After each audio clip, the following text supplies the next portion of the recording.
So we're at 12:15. And so I'm going to go share screen.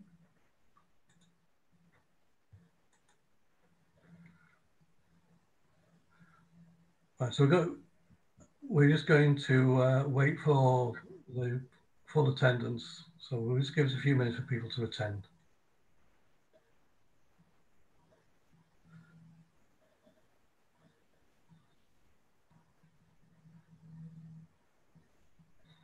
All right, so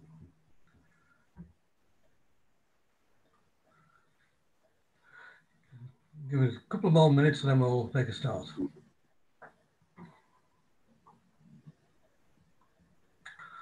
All right. So hello, I'm Rob MacDonald. I'm part of the Merseyside and Western Cheshire Local Network Energy and Environment Group. And hopefully you can see my slides. And we've got a few brief introduction slides for tonight's webinar. So today's webinar is on green hydrogen displacing diesel in commercial vehicles, and it's going to be presented by Amanda Lyne, who is the managing director of a company that does this, ULEM, in Liverpool. So the program for tonight is as follows. I'm just doing a brief introduction, a few minutes. Amanda will do her presentation, and we'll take questions at the end. So if you can type your questions in the Q&A box, and what I'll do is try and select an appropriate questions. The idea will be to complete the webinar in about an hour. The Energy and Environment Group is one of a number of groups that make up the Merseyside and Western Cheshire Local Network. We have an education team, which is very important to us, supporting people from 5 to 18. We have an electronics group, an energy and environment group, a group on the Isle of Man, and a manufacturing group. And again, another important group to us is our young professionals group, which is the age range 18 to 30. In 2021, we'll hope to have further webinars. It's unlikely we'll be running any face-to-face events in the first quarter, maybe not until the second, but hopefully we'll have some good webinars in the first part of 2021. So I'm going to stop sharing now, and I'm going to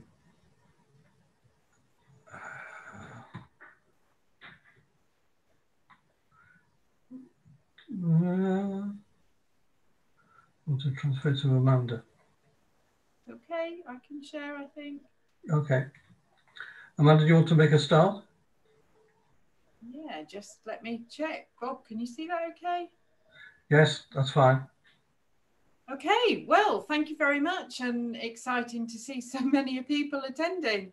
As you said, Bob, this topic on hydrogen and effectively how we can use that to decarbonise energy seems to have sparked lots of people interest, let alone our politicians and Boris on last week with his 10-point plan. Anyway, just a quick introduction to myself then. I'm the managing director of an SME based in Liverpool. I actually knew Bob many years ago when I worked in ICI and he was at Solvay. So it's great to have the opportunity to pick up the introduction. And I'm going to explain to you a little bit about the role that hydrogen is likely to play in helping us decarbonise our transport fleet, and in particular set the scene for why hydrogen is important in our decarbonisation strategy.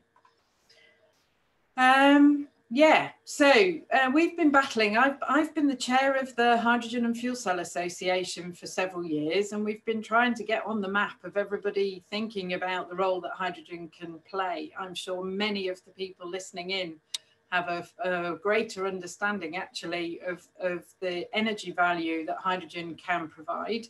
But it's only really now, as we required to decarbonise the energy system, that it's reached its high interest level.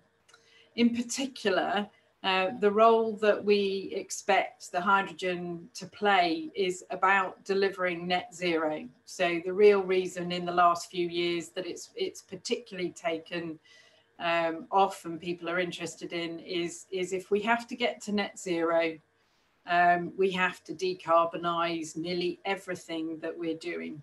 And in particular, when you start to think about some of the hard to do parts of our energy system, that's when hydrogen in particular has become of great interest.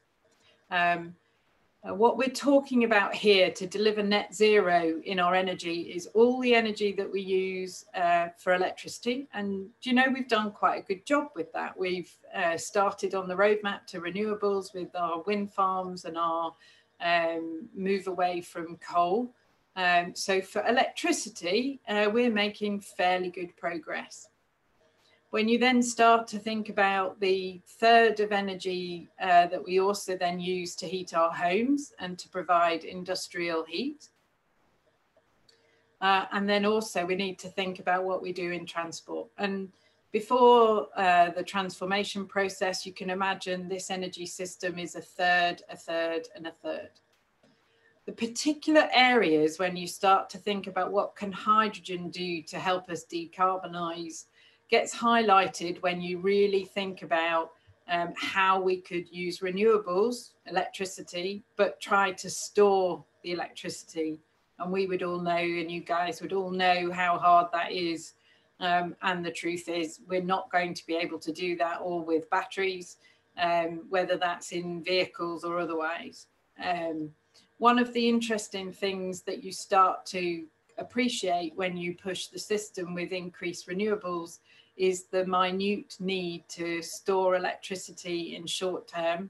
And what's been exciting has been the evidence that if we think about things like our offshore wind, it's actually ultimately cheaper for us to bring hydrogen in pipes to shore than it is high voltage cables. And certainly it gets even more interesting as you push further out into the sea.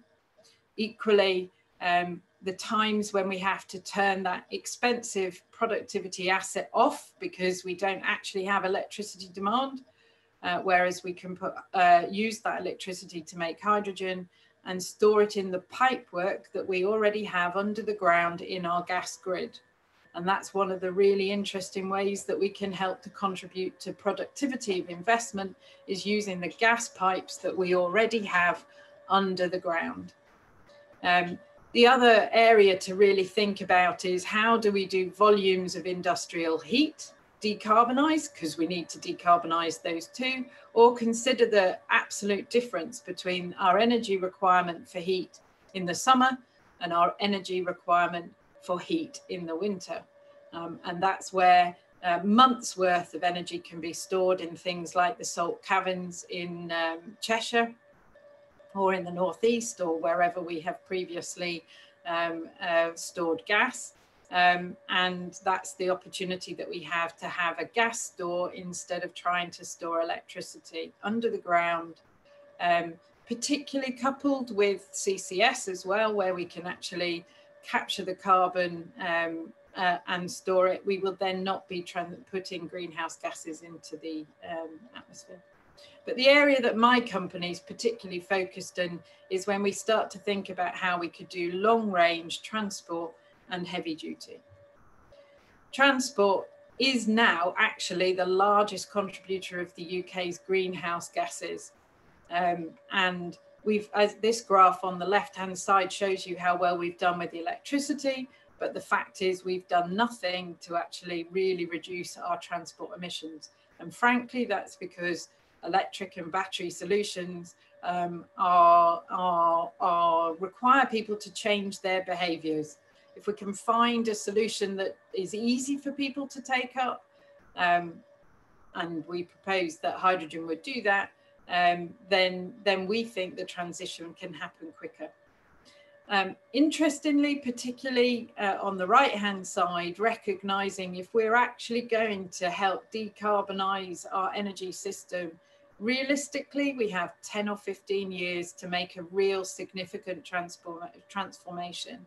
The Paris Climate Accord allows for a continuing, actually increasing greenhouse gases, which some of us find extremely challenging. But in any event, we really do need to start to see a dramatic change by 2030 if we're actually going to deliver the or mitigate the impact that we're having on climate change, which comes back to we really need to find something that's easy for people to adopt.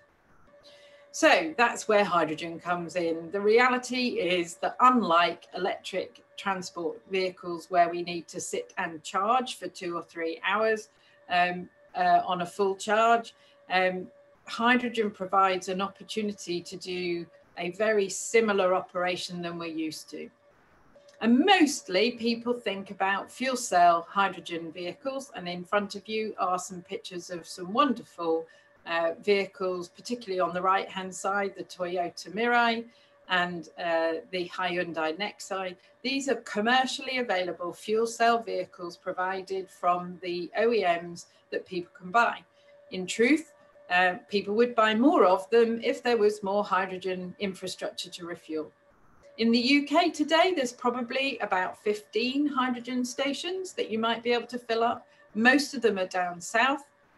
For those of us up in the northwest of England, there's about to be one in East Cheshire Council that we'll be able to fill our hydrogen dual fuel refuse trucks at. But other than that, we have to go to Sheffield before we could actually get to a hydrogen station. The beauty of the buses is that it helps us do a back to base fleet. And we've been developing and running a fleet of, or a route of hydrogen fuel cell buses in London for nearly 10 years or over 10 years. And Aberdeen have had a fleet running for a similar length of time. So we do have commercially available technology, but it is expensive if it's fuel cell technology, either because we're not making it in volume, but actually you're talking an electrified powertrain with the additional expense of the fuel cell and the hydrogen on board. But fundamentally, the opportunity for hydrogen, as far as we're concerned, is in areas where you need long range and heavy duty. And actually, there's a lot more R&D going on into hydrogen vehicles across the whole of the transport applications.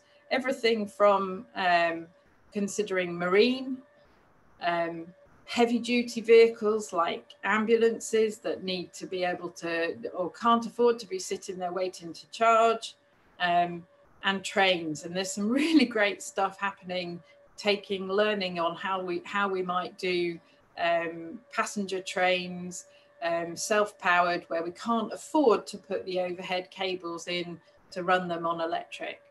3 or 4 weeks ago, the first flight of a hydrogen fuel cell powered plane being tested with Cranfield University and the Orkney Isles, and some small niche companies in the UK developing specialist vehicles like the River Simple vehicle in the bottom hand there.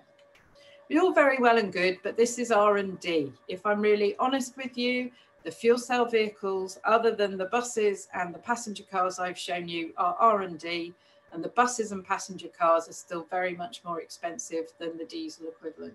And that's where hydrogen, our company's ambition comes in. So we're working on a range of vehicle solutions and have an ambition to deliver a whole portfolio of commercial vehicle solutions in the next 5 to 10 years, ranging from range extension for vans using a fuel cell technology to a hydrogen dual fuel that I'm about to explain, and running in the future 100% hydrogen combustion at 0 emission. So what is hydrogen dual fuel? What have we developed? We are exploiting a technology that was developed from an engineering firm in Essex, particularly targeting commercial vehicles, where basically we can add hydrogen on board the vehicle and burn the hydrogen in the engine as a combination with diesel. The technology and the approach involves us looking at how the vehicle, the energy use of a vehicle, and even that's quite an interesting question to ask customers, because they just fill up with diesel and don't think of that as an energy use. And then we engineer and design specific solution that enables us to find space on the vehicle to store 350 bar hydrogen, compressed hydrogen. We have patented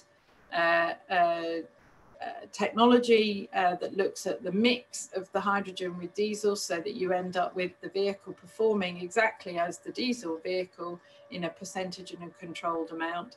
And the vehicles are on the road using safe, registered through with the Vehicle Certification Agency.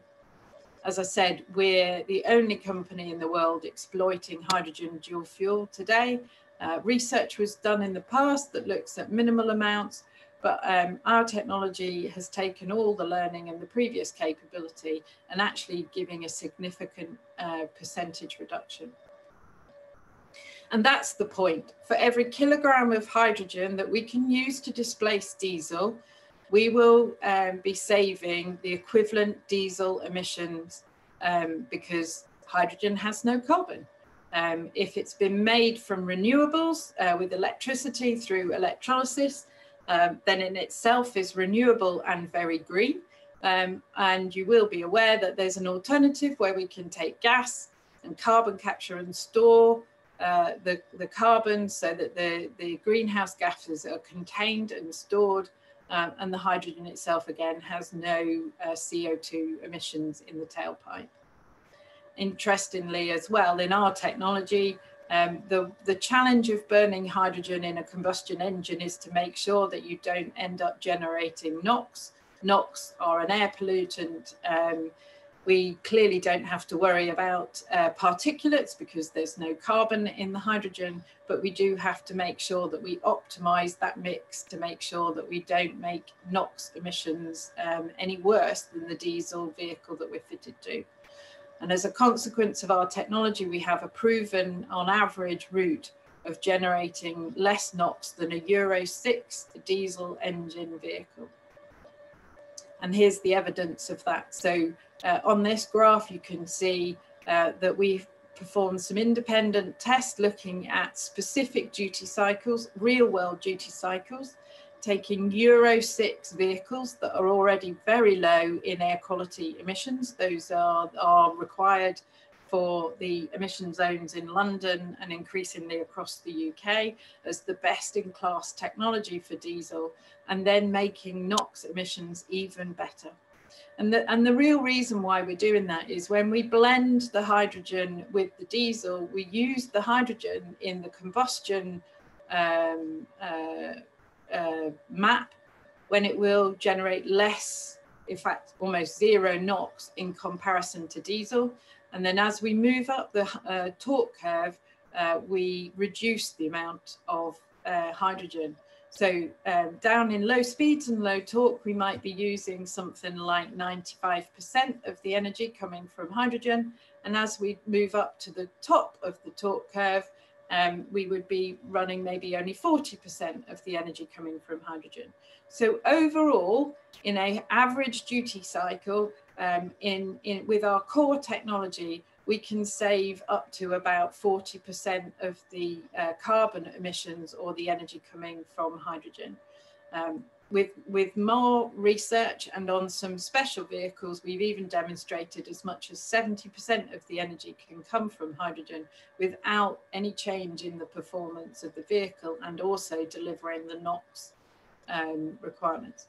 But particularly plays itself to urban duty cycles where the vehicle, the diesel vehicle, is operating well below its ideal efficiency and output. And I'll just let you have a little view of what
process that you've just seen from start to finish took a week for conversion. So this truck was enabled to run on hydrogen for Yorkshire Water.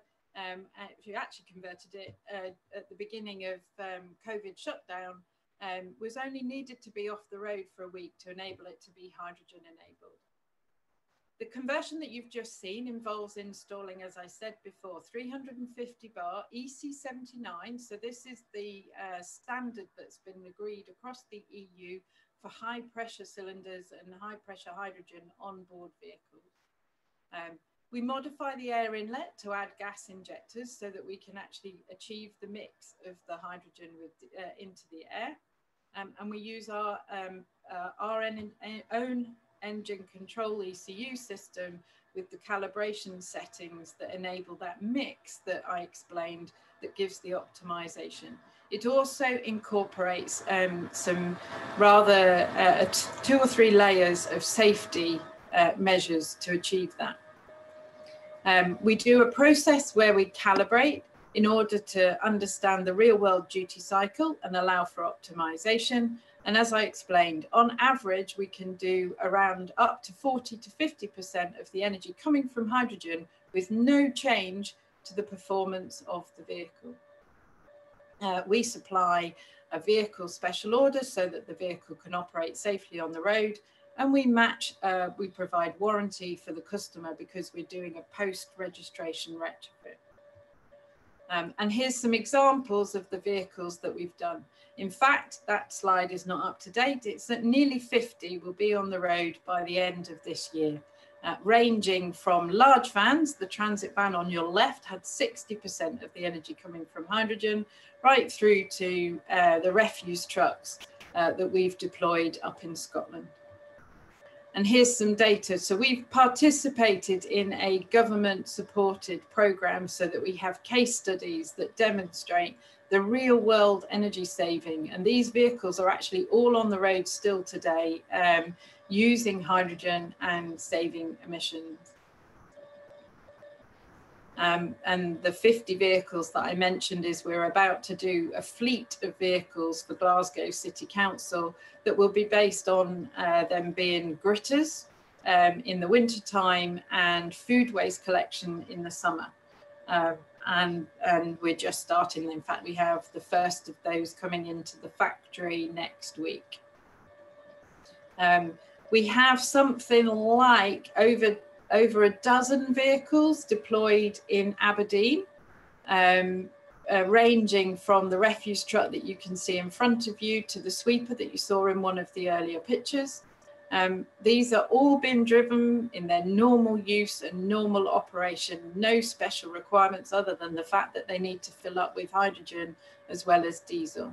In Aberdeen, they have the UK's, it used to be the largest station in Europe. It is still now one of the largest, but it's also the most reliable station. And they have a second station at the south of the city and a station right next to their council depot.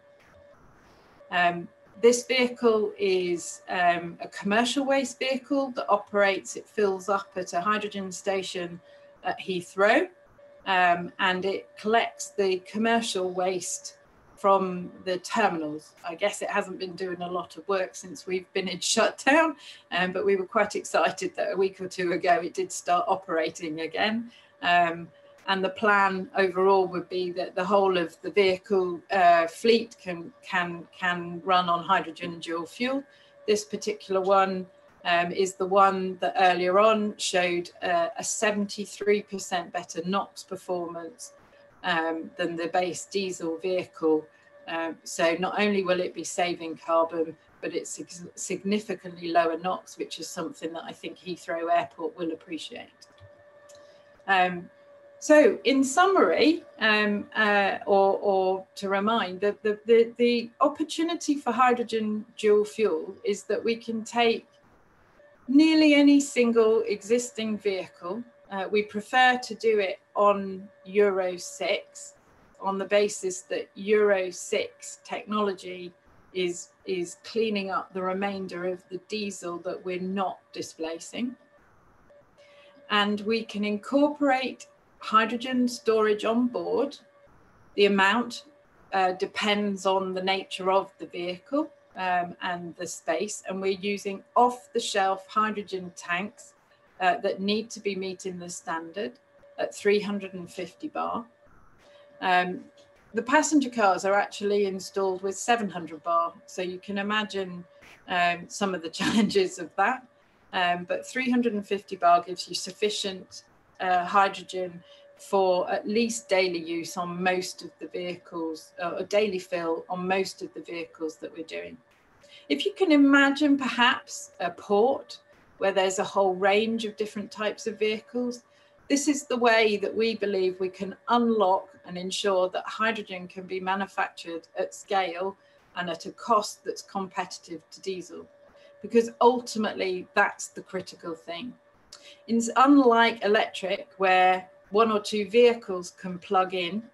When you start to kind of think about the electricity requirement for a whole fleet of electric vehicles, the cost goes absolutely through the roof.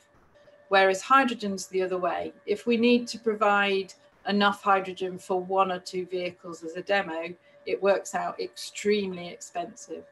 However, if we start to talk about 200 or 300 kilos of hydrogen a day from maybe a megawatt electrolyzer, you actually start to be able to do something at scale that makes the hydrogen competitive to diesel. On top of that, think about the fact that an HGV, the extra payload that you would need to remove because of the heavy batteries, instead of the extra vehicles that you would then need to deploy to compensate for the loss of payload, hydrogen provides a total cost of ownership solution that can really help to contribute to decarbonisation.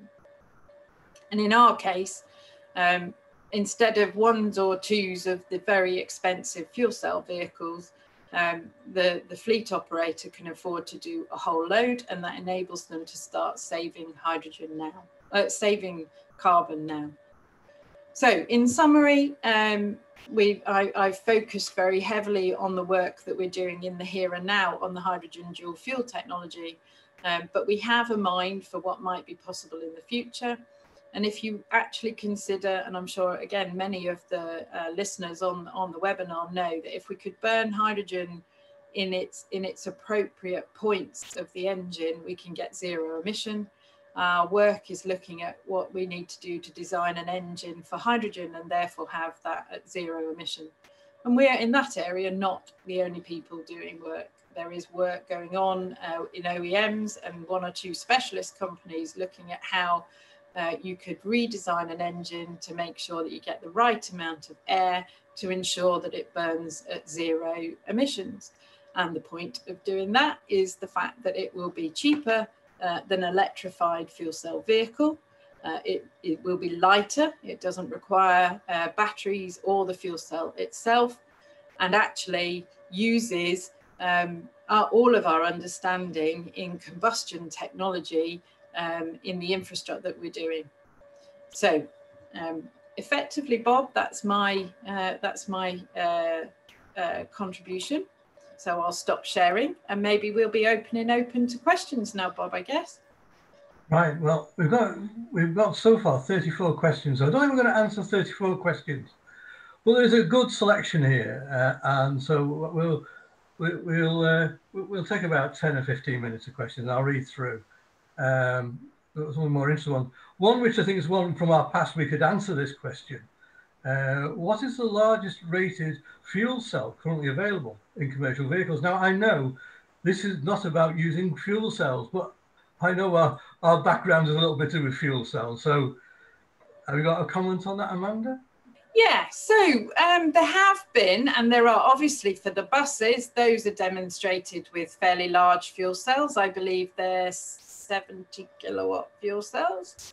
And obviously the HGVs would be something similar. You can buy those. Our company, the picture that I showed you of the ambulances, in that application, we're using 30 kilowatt fuel cells combined with batteries.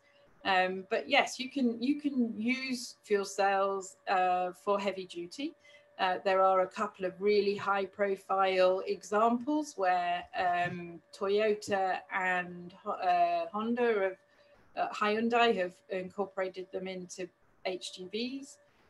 There's a fancy company called Nikola that's using a Swedish, yeah, they're using a Swedish technology for a heavy duty fuel cell. So that there's not a technical constraint. In truth, I think we all feel comfortable that the fuel cells can be demonstrated, practical, do the job. Ultimately, it's about do we ever believe that the costing can get down to a level to be something that's affordable? And that will come when we have mass applications. So certainly for passenger cars. Sorry, Bob, go on. I think you give a good answer there, because it's not about fuel cells, but as we've had a bit of a few years of playing around with fuel cells and talking about that, I enjoy that question. One, I'm going to glue two questions together because it's been in the news. One is any thoughts about ship engines? And then I'll glue that to another question because it's been in the news recently. Can you say about the pros and cons of hydrogen versus ammonia in commercial? Because actually that was about shipping, it's about smelly ships. Yeah. And again, ammonia is an interesting material from my past. Yes, it is frightening. Yeah, I think you know, if I was a betting person, I'd say there's a good chance that ammonia might be something that's used in shipping, because ship owners can manage and handle the toxicity and the difficulty of handling ammonia. I think I've not seen anybody really talk about doing ammonia for, you know, trucks and cars, where I suspect the toxicity and the challenges would be really difficult for that to implement. You know, we are managing to deliver hydrogen safe systems. That's certainly the case, but I haven't seen that. So yes, ammonia is being considered, and it links to your same question, Bob, about marine. I think the marine industry is miles behind, even in air quality. So they've got a long way to go. It's a massive challenge because we've got to do something that's globally viable for, you know, different ports, etc., etc. There is a number of different areas. Been electric is not really considered to be particularly viable at all. So whether or not and certainly hydrogen in a combustion format is much easier to do. The larger the engines, do it at zero emission, but the power density or the energy density of the onboard storage will be the challenge, and that will be potentially where ammonia steps in, because you can have the energy density of the liquid fuel. Well, there's a few questions here where I think between the two of us, from our backgrounds, we can answer, and it's about the storage of hydrogen and people's concern about its flammability. So if you don't mind, I'll answer a little bit of this one, because I used to be responsible for the system that used 4,000 tons of hydrogen a year. And the beauty of hydrogen is if it's outdoors and well ventilated, or even indoors and well ventilated, it is the lightest molecule in the universe, and it disappears vertically upwards into the distance, which is not the same as like natural gas, or for that matter, vaporized gasoline or petrol or whatever. So the trick with hydrogen is to make sure it's well ventilated. And in terms of, there's a question here about leakage. And again, from our backgrounds, it's about good engineering standards and good engineering standards, well-trained technicians, good engineering standards. There is no significant difference between that and another material. It's picking the right methods of construction, the right jointing materials. It's been a good roadmap, Bob, in trying to how would you do it in mobility. So I think you're very right, Bob, that yourself and all sorts of folk in the chemical industry are clearly familiar with how you use it. But it is slightly different if we're going to move away from a hazard site into people doing it on a day-to-day basis. And what's been really good is been able to take the kind of thing that you've described there, Bob, and make sure that it was incorporated into our standard for systems onboard vehicles. I actually think it's not the hydrogen itself that presents the biggest hazard in transport applications, it's in a pressurized cylinder. And that's the actual, you know, we're currently proposing compressed gas, or there are some liquefied sort of options coming forward. And it's how do you handle with pressurized gas systems? So the hydrogen tanks that we install on have to perform blast tests, impact tests, the pressure relief valves, the devices, all sorts of different standards that are set in that probably make them stronger and safer than the actual vehicle that they're on, and certainly better than plastic tanks holding liquid fuel on many occasions. So, so yes, for on board the vehicle, that's one. The other thing, Bob, where it features is when we're thinking about refueling. And in those circumstances, the things that you're used to, like how much can you store, how far away from offices, houses, those kind of things have all been worked up to make sure that we can take the knowledge that you guys have of handling hydrogen for the many years that you have and make it as safe as possible for public use. There's a question here, and it touches on our past. Now, you've got to remember, Amanda and I are in the northwest of England. So at the moment, well, we peaked out, Amanda, at 378 attendees. And now it's significantly dropped to 365. So there's still 365 people out there listening to us. So, and it's one because Castor Kellner, INEOS have a surplus of hydrogen, or hydrogen produced from electrolyzing brine to make chlorine and caustic. And so there's a sort of ongoing interest between INEOS and hydrogen. And the last thing I think I heard that they were going to build an electrolyzer just to make hydrogen, electrolyzing water, which is interesting because it's gone beyond, it's the surplus from making chlorine to actually being rather than being a byproduct, it becomes a product, which I think is quite a fascinating thing. Any comments on that? Yeah, no disrespect. I've been plugging away with my ex-colleagues at the Runcorn site for some time, having got myself embraced in the hydrogen and fuel cell world for nearly 15 years now, or more than 15 years, Bob. So yeah, I'm quite excited to see what they've been doing. They have about 10 tons a day's worth of hydrogen that they're not using within either supplying your previous company or for their own on-site thermal burning for steam. Okay, so they have got that. The challenge has always been that's a lot, and you heard me talking about us moving to a fleet of buses, perhaps 30, using 200 kilos a day. There's a lot of investment required to actually get at 10 tons. So they're kind of waiting for the market to be a bit more developed, but they have agreed a contract to supply some hydrogen for the buses in London. So that's really exciting. On the back of that, they're doing a project where they're looking at, as you say, the electrolyzer principle, Project Centurion, where that's about thinking about decarbonisation of their total electricity system and the benefits of doing that. So that's for their own internal use. And that 2 weeks ago, week ago, INEOS have now announced a special hydrogen business. So that's really, really exciting. They obviously understand the future opportunity, and certainly here in the Northwest, there's a couple of really interesting projects looking at how we could do decarbonisation of our chemical plants and industrial sites around in the area. And I think that's the piece that will open up the volume that has made INEOS keen to get involved.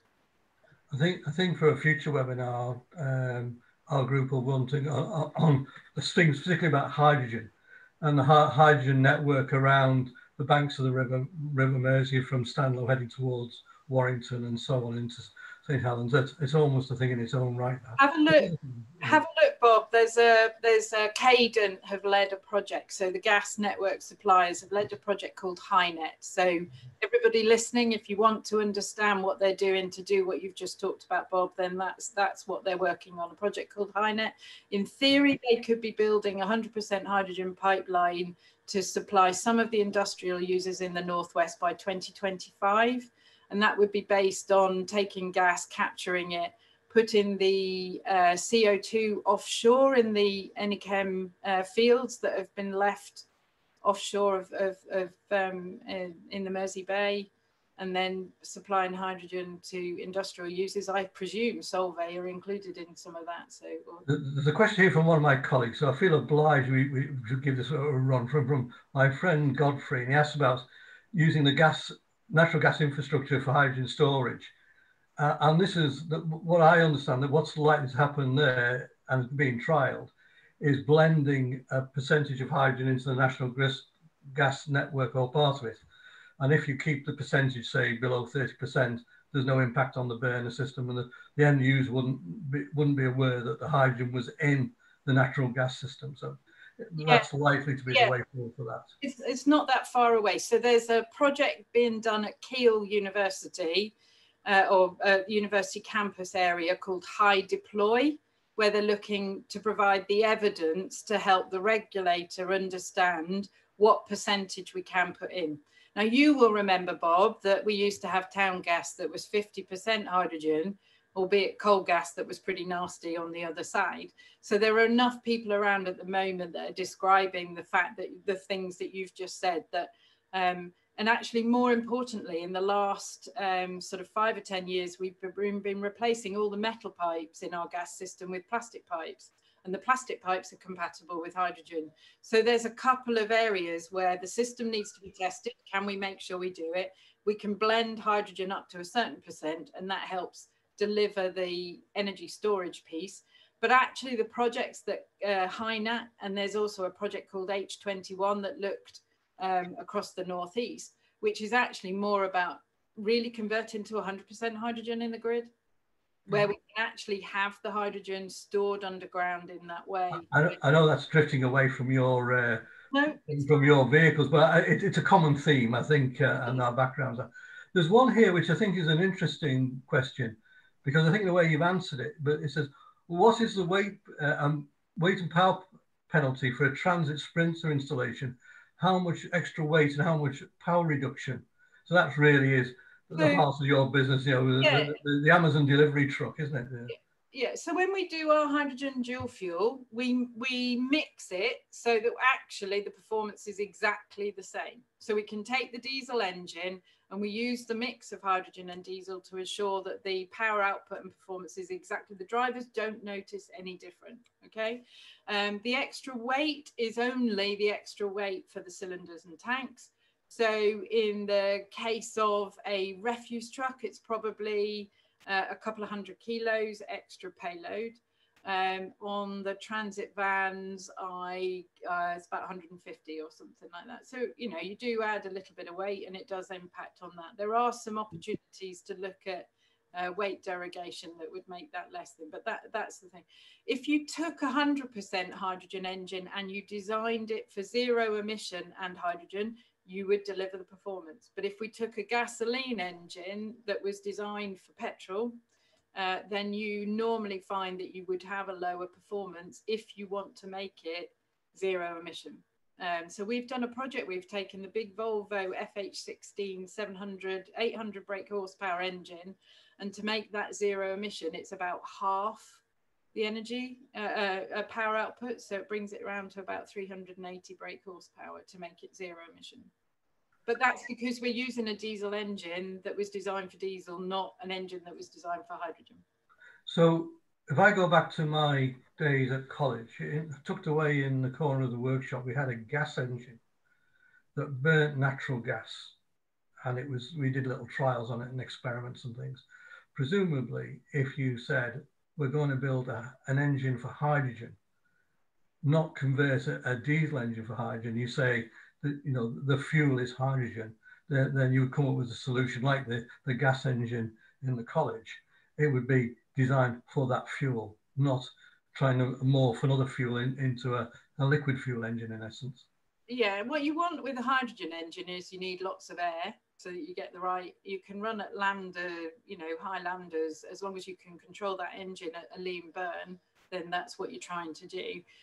What we've in many years ago, it was probably inefficient to do the hydrogen in a combustion engine but by using the learning that we've had from things like air turbos and those kind of things that we've built when we've done high output diesel engines, and you apply some of the learning for that and some of the learning of what we had before, you can come up with an efficient hydrogen engine. But it does need to be designed for hydrogen, not natural gas, because natural gas has completely different properties to hydrogen.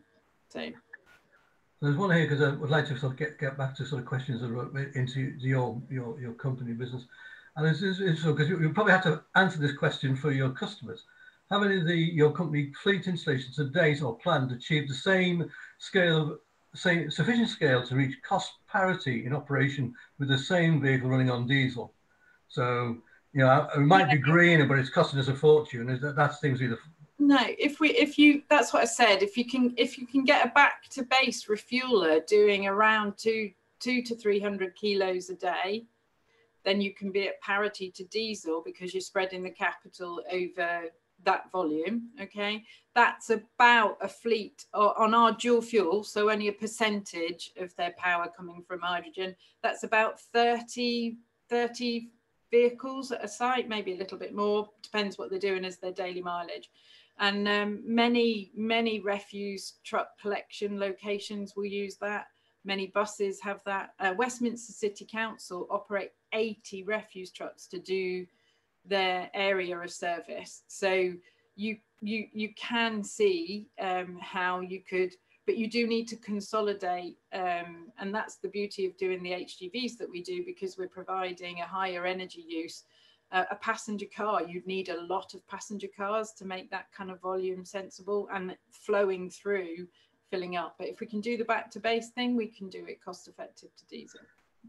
Three of my next door, my near neighbours within a few houses of me have Tesla cars with a little charge on the wall. And it's a much more imaginable thing than a hydrogen distribution network for your fuel cell for your domestic car, which is not the same as a fleet installation, as a Eddie Stobart depot or something like that.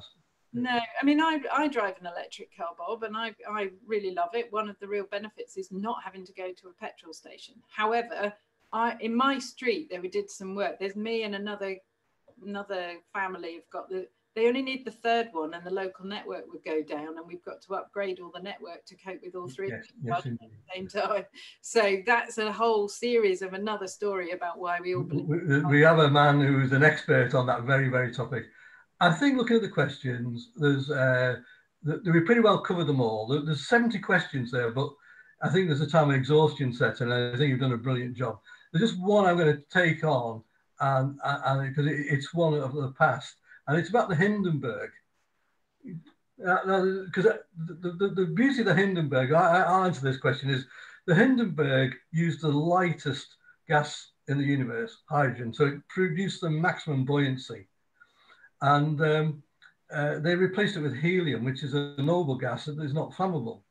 But in the end, and I hope I'm supposed to be on this, a megajoule of energy is a megajoule of energy. And it doesn't really matter whether it's a commercial explosive, a military explosive, or a megajoule is a megajoule. An uncontrolled release of energy is a disaster, whatever it is.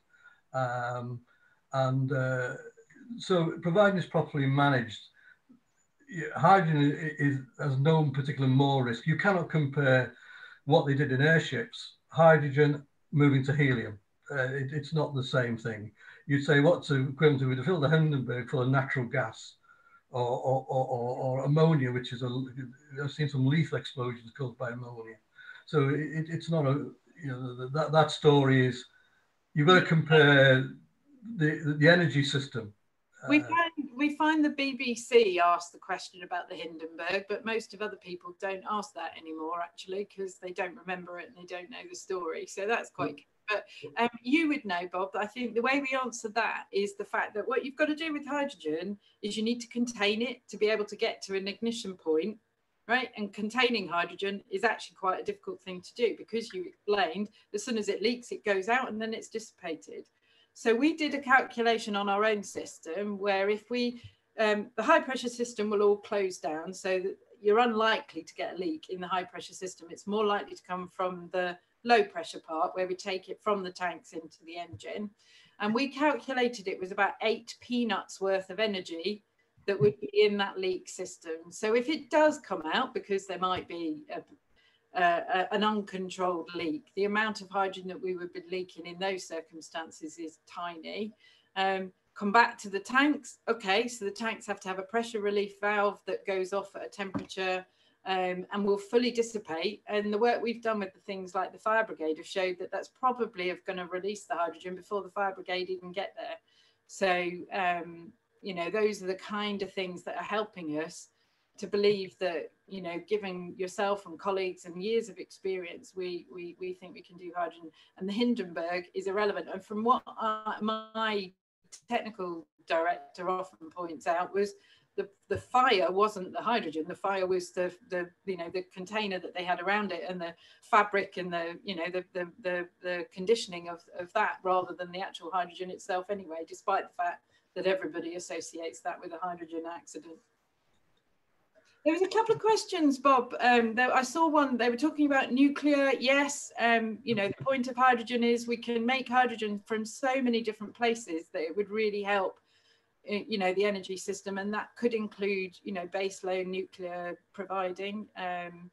So those are quite interesting questions. I think I've talked about the safety. I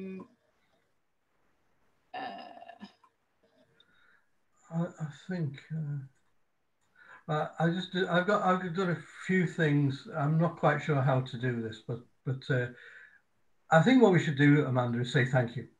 If you don't mind, I think on behalf of all the people and the myriad of questions that have come up and the attendees, I think it's an amazing attendance. That unbelievably, Amanda, it's amazing that we've peaked at 378 and we're now down to a mere 340, which is incredible. Yeah, so thank you for that. I think it was a hot topic, wasn't it? Lots of people came back with different things. There is this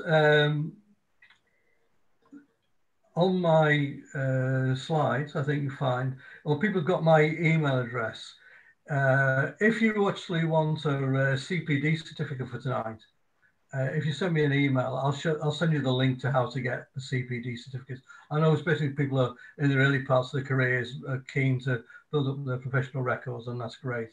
And I think this has been a very worthwhile thing. So I think the time's come to stop. What do you think, Amanda? Yeah, fine. I mean, I think there were a couple of questions about the presentation. My presentation you can share with whoever you want to share, Bob. It's all. Well, what we'll have is this webinar is being recorded. Okay. And it will appear on the Mersey and Western Cheshire YouTube site. So there's if you go into YouTube and you type in Mersey and Western Cheshire, you'll find this webinar.